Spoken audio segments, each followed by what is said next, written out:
Mr. Buffett, I'm indebted to Walter Schluss for introducing me to you some 40 years ago. And finally, in the early 80s, I became a stockholder. My question is, now that you've expanded headquarters 9% from 11 people to 12 people, do you now more frequently answer letters from stockholders? As a specific, had you looked at my letter from January 1986? We haven't gotten to January yet.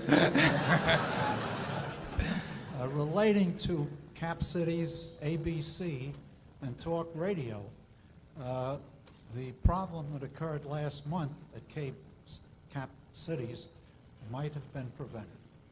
You should get a form letter from us, but we do not.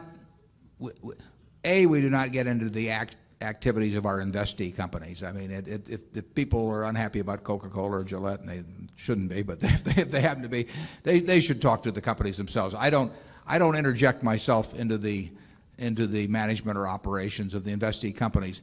In terms of questions about Berkshire, I put in the annual report a few years back.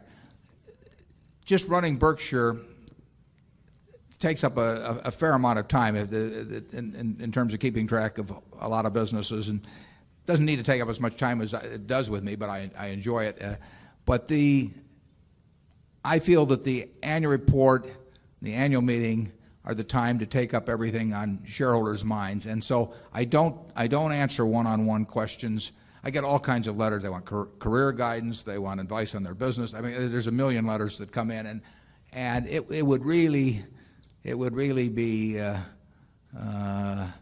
it would take a significant amount of time that otherwise would be spent on Berkshire to reply to that sort of thing. I may note them in terms of what I address in subsequent annual reports, but the annual meeting and the annual report, I feel, are the best ways to communicate with shareholders, and